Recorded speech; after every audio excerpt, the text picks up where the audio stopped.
بسم الله الرحمن الرحيم إذا وقعت الواقعة ليس لوقعتها كاذبة حافظة رافعة إذا رجت الأرض رجا وبست الجبال بسا فكانت هباء منبثا وكنتم أزواجا ثلاثة فأصحاب الميمنة ما أصحاب الميمنة وأصحاب المشأمة ما أصحاب المشأمة والسابقون السابقون أولئك المقربون في جنات النعيم ثلة من الأولين وقليل من الآخرين على سرر موضونة متكئين عليها متقابلين يطوف عليهم بلدان مخلدون بأكواب وأباريق وكأس من معين لا يصدعون عنها ولا ينزفون وفاكهة مما يتخيرون ولحم طير مما يشتهون وحور عين كأمثال اللؤلؤ المكنون جزاء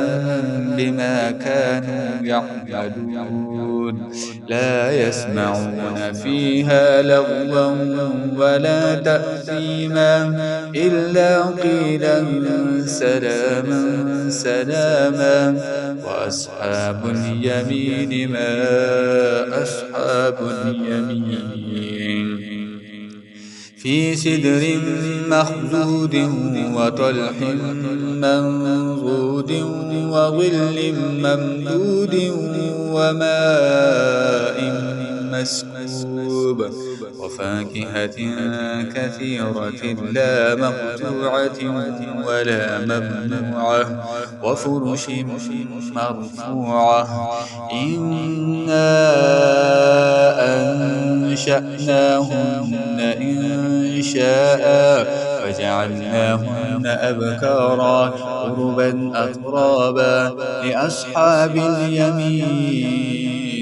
ثلة من الأولين وثلة من الآخرين وأصحاب الشمال ما أصحاب الشمال في سموم وحميم وظل من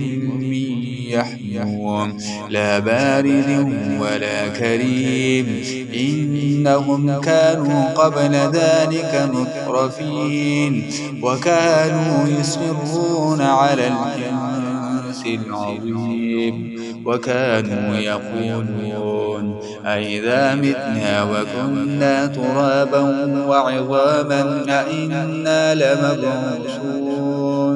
أو آباؤنا الأولون قل إن الأولين والآخرين لمجموعون إلى ميقات يوم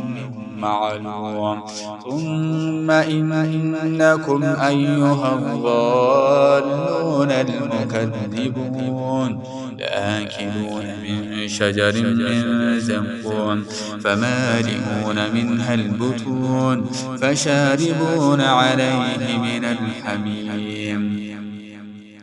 فشاربون شرب الهيم هذا نزلهم يوم الدين نحن خلقناكم فلولا تصدقون أفرأيتم ما تمنون أأنتم تخلقونه أم نحن الخالقون نحن قدرنا بينكم الموت وما نحن بمسبوقين على أن نبدل أمثالكم وننشئكم فيما لا تعلمون ولقد علمتم النشأة الأولى فلولا تذكرون أفرأيتم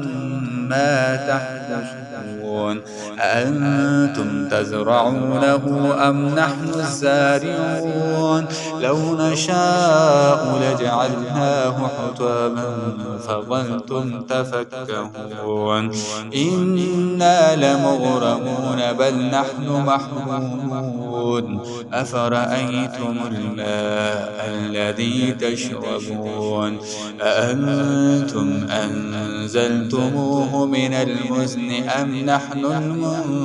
المنزلون لو نشاء جعلناه أجاجا فلولا تشكرون أفرأيتم النار التي تورون أأنتم أنشأتم شجرتها أم نحن المنشئون نحن جعلناها تذكرة ومتاعا للمقوين فسبح باسم ربك العظيم فلا أقسم بمواقع النجوم وإنه لقسم لو تعلمون عظيم إنه لقرآن كريم في كتاب مكنون لا يمسه إلا المطهرون تنزيل من رب العالمين أفبهذا الحديث أنتم مدهنون وتجعلون رزقكم أنكم تكذبون فلولا إذا بلغت الحلقوم وأنتم حينئذ تنظرون ونحن أقرب إليه منكم ولكن لا تبصرون فلولا إن كنتم غير مدينين ترجعونها إن كنتم صادقين فأما إن كان من المقربين فروح وريحان وجنة نعيم وأما إن كان من أصحاب اليمين فسلام لك من أصحاب اليمين وأما إن كان من المكذبين الضالين فنزل من حميم وتسلية جحيم إن هذا لهو حق اليقين فسبح باسم ربك العظيم.